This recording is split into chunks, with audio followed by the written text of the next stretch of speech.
नमस्कार दोस्तों, आप सभी का स्वागत, अभिनंदन। आज हम बात करेंगे इफेक्टिव कम्युनिकेशन के गोल्डन प्रिंसिपल। और ये प्रिंसिपल अगर आप जान लेते हैं तो दोस्तों, क्लाइंट आपका जो प्रमोशन चाहते हैं, जो खुशियां चाहते हैं, जो सेल्स चाहते हैं, लोगों को कन्विंस करना चाहते हैं, डील अपनी क्लोज करना चाहते हैं, मीटिंग में खड़े होकर अच्छे से बात करना चाहते हैं, तो दोस्तों ये वीडियो आपके लिए है। अंत तक पूरा वीडियो बन के रहें, देखें, सीखें, क्योंकि पब्लिक स्पीकिंग की जो स्किल है, इसे मैं कहता हूं दुनिया की सबसे बड़ी स्किल।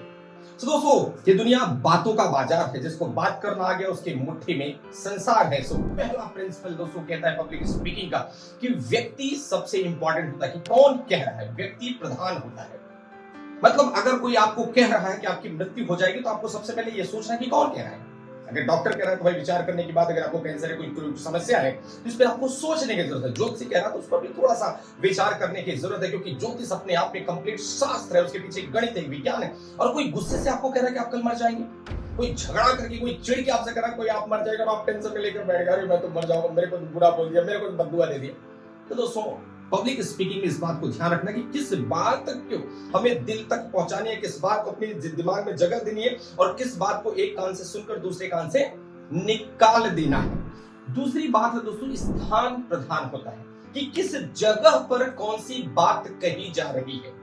मतलब एक नॉर्मल पानी की बोतल अगर आप देखेंगे, नॉर्मल से दुकान में 20 रुपए लीटर मिलती है, लेकिन वही पानी की बोतल एयरपोर्ट पे आपको 150 या 200 रुपए लीटर आपको आसानी से मिलेगी, और इतने महंगे भी कीमत पे बेची जाती है। मतलब अगर आप नॉर्मल पिज्जा खाते हैं बाहर, वही एक थिएटर में पिज्जा खाते हैं, तो उसकी कीमत आप देखेंगे कि 4-5 गुना बढ़ के मिलती है। स्थान प्रधान होता है। जैसे दोस्तों, आप अपनी गर्लफ्रेंड को घुमाने जा रहे हैं, तो कहां लेकर जाना पसंद करेंगे? आप शमशान लेकर जाएंगे, किसी हॉस्पिटल में लेकर, कहां लेकर जाना पसंद करेंगे? ऑब्वियस सी बात, आप किसी रोमांटिक जगह पर, गार्डन में लेके जाना पसंद करेंगे। कि उस बात को कहने का वो जगह कौन सी है। तो स्थान का दोस्तों अपना एक महत्व होता है कि किस जगह क्या बोलना और किस जगह क्या नहीं बोलना। मतलब जब आप बोलचाल की भाषा यूज करें दोस्तों अपने दोस्तों में, वो बोलचाल की दोस्तों वाली भाषा स्टेज पर, मंच पर, मीटिंग में, सेमिनार में, प्रेजेंटेशन में, कस्टमर के सामने नहीं चलेगी। तो आपको स्थान ध्यान में रखना पड़ेगा कि किस स्थान पर कैसी भाषा आपको यूज में लानी है। और सबसे इंपॉर्टेंट दोस्तों, किस टोन में आप कह रहे हैं। किसी बात को कह रहे हैं, कैसे कह रहे हो भाई। कहने का जो तरीका है, कहने का जो लहजा है, ये बहुत ज्यादा इंपॉर्टेंट है। जैसे मान लो एक सेंटेंस है, कहते हैं कि रोको मत जाने दो।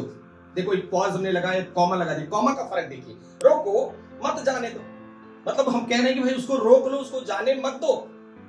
अब दूसरा इसी सेंटेंस को इस तरीके से बोला जाए कि रोको मत जाने दो, तो सेंटेंस एक ही है। एक पॉज चेंज करने से दोस्तों इस सेंटेंस, इस वाक्य का मीनिंग ही चेंज हो जाता है। जैसे एक फेमस जोक आपने सुना होगा कि महिला पानी पूरी खाते रहती है, उसका हस्बैंड उसके बाजू में खड़ा रहता है, तो महिला बोलती है कि और खा लो, तो उसका पति कहता है कि नागिन खा ले। अब वो उसकी पत्नी चिढ़ जाती है, गुस्सा करती है कि आप मुझे नागिन बोल रहे हैं। तो पति बोलता है नहीं नहीं, मैंने नागिन नहीं कहा, ये वाली नागिन नहीं कहा, मैंने कहा नागिन खा ले, गिन मत, सिर्फ खाती जा।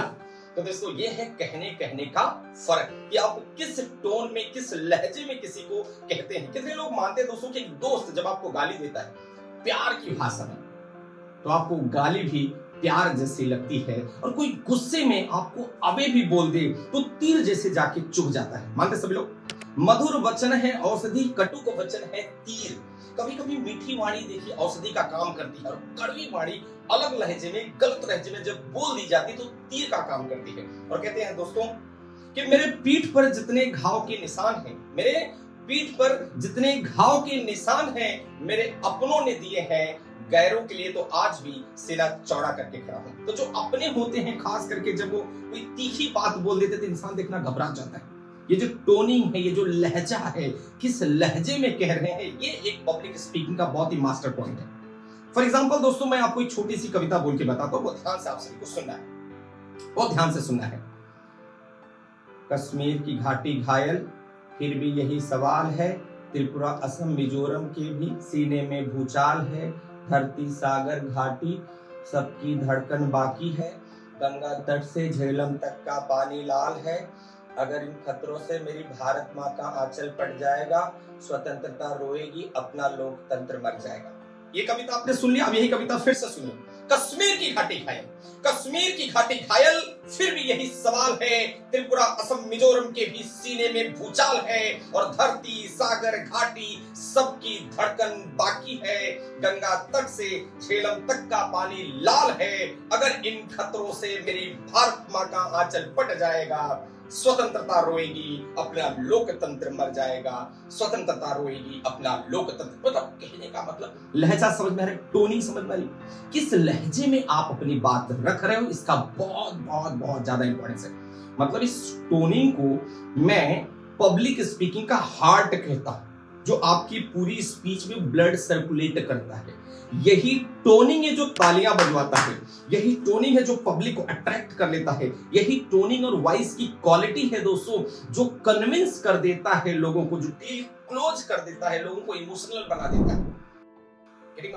और किसी बात पे आप कैसे रिएक्ट कर रहे हैं, कि रिस्पॉन्स कर रहे हैं, ये सबसे इंपॉर्टेंट बात है। कोई घटना घटी, किसी ने आपको कुछ बोल दिया, आप रिएक्ट कर जाते हो। इंसान गुस्सा कर जाता है, रिएक्ट करता है तो बुद्धि बंद हो जाती है। क्रोध में कोई चीज बोला गया तो भगवत गीता में कृष्ण भगवान ने कहा है, नास्ति क्रोध समो व्यापी, नास्ति क्रोध समो रिपुः, नास्ति दारिद्र्य परम दुखम, नास्ति ज्ञानात् परम सुखम। जो क्रोध से बड़ा दोस्तों, नास्ति लोभ समो व्याधि, लोभ से बड़ा कोई बीमारी नहीं है, क्रोध से बड़ा कोई शत्रु नहीं है। नास्ति लोभ समो व्याधि, नास्ति क्रोध समो रिपुः, रिपुः मतलब होता है दुश्मन। अगर आप क्रोध में रिएक्ट करते हैं तो आप अच्छे भले क्लोज होती हुई डील को बर्बाद कर देते हैं। इतनी बढ़िया ऑडियंस आपको मिली, आप रिएक्ट कर गए। किसी ने कोई प्रश्न पूछ दिया, किसी ने कमेंट कर दिया, आप रिएक्ट कर गए। तो याद रखो, एक वक्ता को कभी भी इमोशनल नहीं होना चाहिए। एक वक्ता को हमेशा अपनी बुद्धि खुली रखना चाहिए। जहां आप रिएक्ट की, आपकी पूरी स्पीच बर्बाद। आपको रिएक्ट नहीं, रिस्पॉन्स करना है। जब इंसान रिस्पॉन्स करता है तो अपनी तर्क शास्त्र, अपनी तर्क क्षमता, अपनी बुद्धि का उपयोग करके वो रिस्पॉन्स करता है। Getting my point? और कहते हैं कि स्पीकर में सबसे बड़ी जो क्वालिटी और सबसे आखिरी क्वालिटी होना चाहिए, वो एक्साइटमेंट की होना चाहिए। जो व्यक्ति एक्साइटमेंट है और क्यूरियस है, दो बातें हैं। एक एक्साइटमेंट है, जीवन में एक्साइटमेंट होना चाहिए, और क्यूरियस होना चाहिए, उसको जिज्ञासा होनी चाहिए खूब चीजें जानने की। भगवत गीता का जो पहला श्लोक है दोस्तों, धर्म क्षेत्रे कुरुक्षेत्रे समवेता युत्स्व ममका पांडवैश्चैव किम कुर्वेत संजय। धृतराष्ट्र पूछ रहे संजय से कि संजय, धर्म क्षेत्र और कुरुक्षेत्र में क्या चल रहा है, मेरे पुत्र और पांडव के पुत्र के बीच में। देखो यहां भी मेरा और पांडव अलग कर दिए, एक ही परिवार का सदस्य नहीं बता रहे, अलग कर दिए हैं। और क्या चल रहा है, जानने की जिज्ञासा है।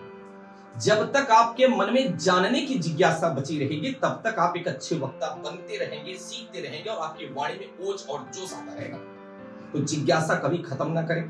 खूब न्यूज सुने, न्यूज़पेपर पढ़ें, किताबें खरीदें, उसको पढ़ें, शेर व शायरी पढ़ें। कहीं भी कहीं अच्छी बातें मिलती तो तुरंत अपने डायरी में, अपने मोबाइल में नोट करने की आदत डाल लें। तो दोस्तों, अगर इन सारे प्रिंसिपल को अपनी जिंदगी में अपनाएंगे, ये पंकज शुक्ला का वादा है कि आप बहुत अच्छे प्रखर वक्ता बनने से आपको कोई नहीं रोक सकता। और इसी तरीके का दोस्तों ज्ञान पाना है तो चैनल को सब्सक्राइब कर लें, और एक लाइक तो इस वीडियो को बनता है दोस्तों, और अपने 10 दोस्तों को शेयर कर दें, ताकि उनके भी जीवन में बहुत सारा पॉजिटिव चेंजेस हम लोग ला सके। बहुत बहुत धन्यवाद, कोट कोट नमस्कार, जय हिंद।